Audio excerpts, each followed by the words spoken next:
Okay, here we are. We're back for the next segment. So this is again, Sheriff, innovation and leadership. That's what we're doing in this series with you. We're talking about leadership, innovation, and change.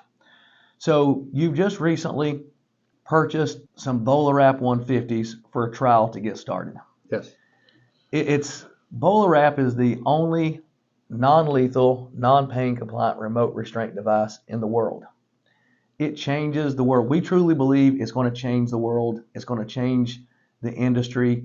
And your innovation and forward thinking is right in line with what we're trying to do at BolaWrap. And you've seen that. I have. And you went out and you worked to find a grant to get this started. So tell us a little bit about that. Well, when we saw it at a convention, we saw some people, but then what's kind of funny, I think that we had a demo or either a stress BolaWrap item that was a dummy wrap. And so I kind of squeezed it and said, what's this? And then I looked it up, and I think somebody named Kevin was running around, and and I got his phone number, and I think he didn't think I was going to call him. And so he said he was coming to the Carolinas, and I think it was Gaston County or someplace else. And I said, hey, on your way, can we talk to you? Because I'm looking for something innovative. I'm looking for something, an alternative. And so when it came to me, I said, okay, let's do this. And so we are going to experiment with it, and I think that it'll be a great experiment. But what I love about it, it is going to be on what we call on our use of force continuum on the scale. And what we look for in law enforcement each time is what could reduce harm reduction. Harm reduction. And so because of this, this is non-lethal. You don't have to go to the hospital to be checked for the probes or anything. Nothing against what's out there now, but we're looking for something else. An officer contact with a person, an officer struggling with a person.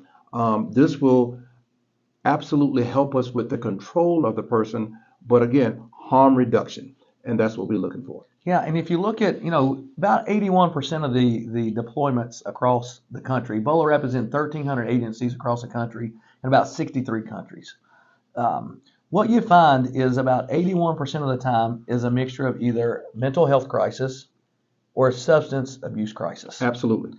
And so if you think of someone having a mental health crisis, when an officer shows up, they don't always know it's a mental health crisis. That is correct. And what the general public doesn't understand is an officer has a tool belt. And at some point, they have to make a decision to detain that person. And you use the tools that you have on your belt. That is correct. And so what the BolaWrap does, it actually fills the gap when the voice commands break down, and the next option is use of force or pain compliance. Correct. And that's the vision that you've seen is how you could fill that gap. Right. So when we're talking about pain compliance, we've all seen the videos that the chief or the sheriff has to explain what is going on. Now, the videos will depict a person on the ground or a person is being detained, and the officer are using strikes, compliance strikes or pain strikes to control the situation. But imagine having to explain that during a news conference. It is hard because the public has already formed an opinion. When they see these videos, they have already formed an opinion of what the officer is doing. And sometimes it is justified and sometimes it's not. But simply for a sheriff or a chief have to explain that, that's very hard. So we're looking at this as before hard hands or pain impact strikes. This would be after verbal confrontation or verbal acknowledgement or non-acknowledgement. We're looking at this to be prior and before strikes or pain compliance. Yeah, and one of the things that we train with officers is early and often, and we say ask, tell, and wrap because it's non-lethal, it's non-pain compliant, it's remote. Ask the person to comply. Tell them to comply. If they don't, wrap them. Then you can put them in the cruiser. You can sort out if it's mental health. Is it substance abuse? Is it criminal? You can sort all those things out in a short order. People look at online and they see these videos and they see this escalation process take place whenever an officer says, "Sir, show me your hands." "No, I'm not going to." "Sir, show me your hands." Gets louder. They get louder.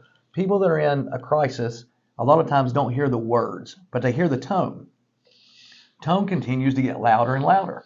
So if we can deploy and use BolaWrap as a de-escalation tool and do that early, and the reason officers, and you'll know, you can explain this, officers continue that conversation because they don't want to impact any pain on an individual. They don't want to have to go to taser or pepper spray or anything further. That's not what they are there to try to do. And that's why you see sometimes that escalation. That's true. And I think one thing that you have to look at, a lot of people may say, well, how can it help? So imagine that a lot of cases have become what they call positional asphyxiation, where the officer is on top, they're trying to get compliant, and everybody is trying to get the guys or young ladies' hand behind their backs. And in that time, we're applying a pressure to them with the knees, or of course, we all know about George Floyd and all these other things. But when you're putting this pressure on their backs, their chest cannot expand. And the reason I'm saying this because I have 22 years of homicide investigation experience. I was a detective here for the Charlotte Mecklenburg Police Department. So we had to understand that when we are investigating an officer, use of force continuum, pain compliance, positional asphyxiation, all these things come into play. So we have to look at all of these. So this would remove some of the things that the officer has to do. And hopefully that they can explain that before I had to put my hands on them or before I had to use pain compliance, I used a BolaWrap. So we're looking at it as non-lethal and also an alternative to whatever else we have on our belt before we have to get to the ultimate that we hate to go, and is that use of deadly force. Yeah, I think that's, again, innovative, Sheriff. We see this more and more with our world as it changes a little, right? And so, and when the world and our external environment change, we have to change. We have to innovate. The things that you're doing with the prisons, the community impact, now looking at BolaWrap, how you can impact that into your community to lower the use of force, the no harm, all those things are so critical for innovating things that you're doing in Mecklenburg. Yeah.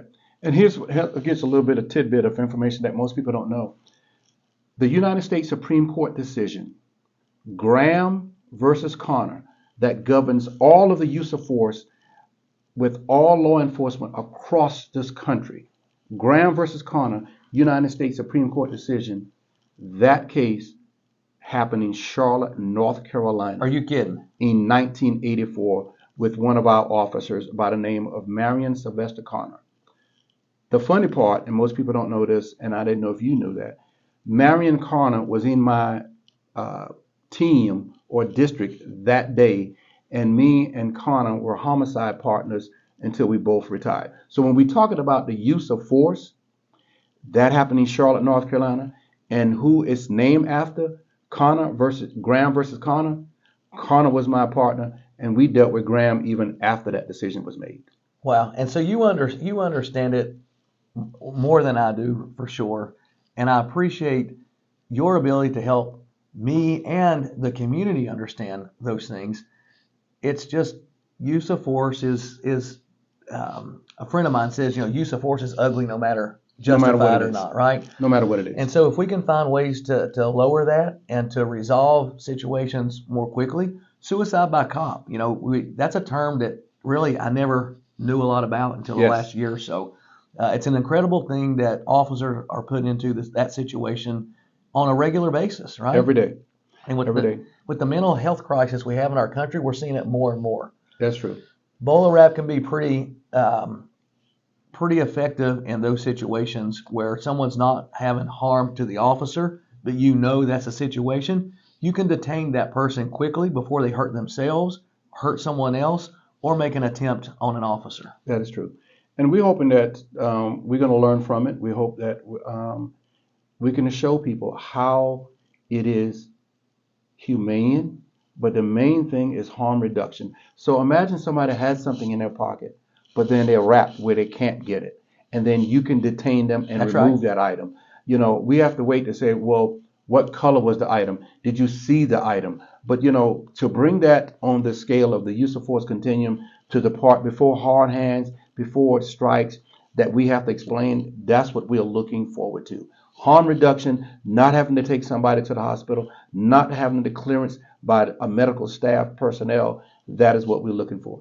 Well, I'm looking forward to working with you and BolaWrap, growing the program, supporting you, supporting your officers here in Mecklenburg County. And we appreciate you with your innovation. We appreciate you with your trial that you're running with BolaWrap. The hard work that you've put in to get to this point, most people don't understand. As a sheriff, you don't just get to go, hey, I want like 50 of those. I want 100 of those. Or, hey, go buy me this. There's a process. It's hard to do. It is a process, and we if we have to continue to add on through with federal grant or federal funding, each year we could. We want to start off small to get my staff, just like anything else. The same thing they did with tasers, the same thing they would any innovation. We're going to start off, and we're going to go for it and try a better alternative. Well, I tell you, you're on the right path. The things that you're doing here, we're impressed. We're here to support you. Anything you need in Mecklenburg County, you can call Tactical Innovations. Wrap's there to support you at the same time. We appreciate your time today, and it's a great day in Charlotte. It's a great day in Charlotte, in the Carolinas. Great to see you.